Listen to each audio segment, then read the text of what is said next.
Sharing বলতে আপনি যদি ডিএক্সএল বিজনেস করতে পারে, তার যদি ইচ্ছা থাকে, শক্তি থাকে যে সে আপনার 13 নম্বর জন হবে এবং আমাদের ডিএক্সএল যে জেট বিমান আছে 3টে, সেই বিমানে সে উঠবে, সে ইচ্ছাটা আছে, যার কারণে সে বিজনেস করতে। আপনারা কি চান না? তাহলে আমরা ফোকাস করতে শেয়ারিং এর সঙ্গে যে আপনি আপনার কাছে শেয়ারিং দেন, আসলে আপনি কোন ইচ্ছার কারণে আপনি ডিএক্সএল বিজনেস করছেন।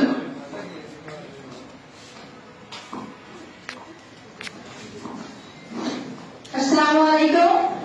Good morning DXL. Good morning দর্শক। আলহামদুলিল্লাহ, এত সুন্দর একটা প্ল্যাটফর্মে আসতে পেরে আমি আসলে আমাকে সৌভাগ্যবতী মনে করছি। আমি মুসাম্মদ শাহিদা খাতুন, যশোর থেকে আপনাদের মাঝে সংযুক্ত আছি। তো আসলে আমার শারীরিক প্রতিবন্ধকতা আপনারা দেখেছেন, সেটা হচ্ছে জন্ম থেকে। আমি আমার পড়ালেখার পাঠটা শেষ করার পরে আমি কিন্তু একটা জব পারপাসে আছি এবং তারপরে আমি ফ্রিল্যান্সিং শিখেছিলাম। তো ইচ্ছা ছিল যে উন্মুক্ত একটা পেশাতে আমি যোগদান করবো, যেখান থেকে কিন্তু আমি সাকসেস হতে পারি।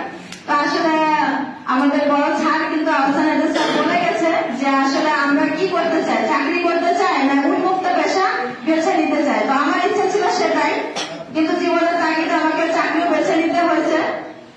তো চাকরি করার পাশাপাশি যখন আমি ডিএক্সএল এর ইনভাইট পেয়েছি ফার্দার একটা বিজ্ঞাপন মাধ্যমে আমার অফলাইন লিডার, তখন কিন্তু আমি বিন্দু পরিমাণেও দেরি করি নাই যে এই বিজনেসটা করার জন্য।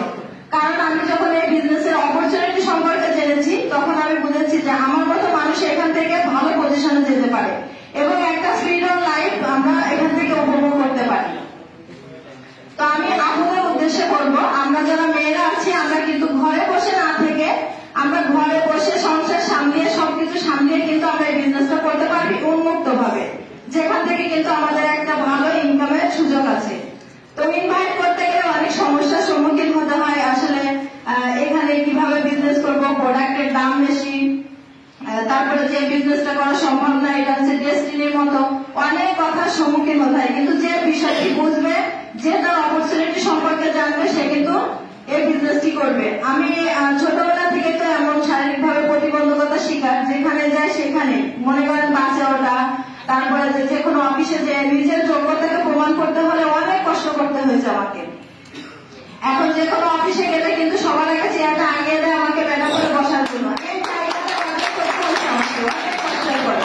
তো আমাদের সম্মান কেউ দিবে না, সম্মান নিজেদেরকে আদায় করে নিতে হবে এবং সেই পজিশনটা আমাদেরকে তৈরি করতে হবে। সেজন্য আমাদেরকে কি করতে হবে, পরিশ্রম করতে হবে। তো আমরা যদি সেই পরিশ্রমটা ডিএক্সএল বিজনেসে করতে পারি, আমরা কিন্তু এখান থেকে সফলতা অর্জন করতে পারি। কারণ এই বিজনেসটা করতে গেলে আমাদের কোনো টাকা পয়সা লাগছে না। এখানে ফ্রিতে আমি মেম্বারশিপ কার্ড নিতে পারছি এবং ডিসকাউন্ট প্রাইসে কিন্তু আমি এখান থেকে প্রোডাক্টটা কিনতে পারছি এবং আমার বাসার জন্য আমি ব্যবহার করতে পারছি। আর সব থেকে বড় কথা হচ্ছে, এই যে প্রোডাক্টগুলো এখানে কোনো সাইড ইফেক্ট নাই, প্রোডাক্টগুলো একদম ন্যাচারাল, যেটা কিন্তু আমরা ব্যবহার করে সুস্থ থাকতে পারবো নিজে এবং আমাদের পরিবারকে সুস্থ রাখতে পারবো এবং এখান থেকে যে আমরা ইনকামটি পাচ্ছি সেখান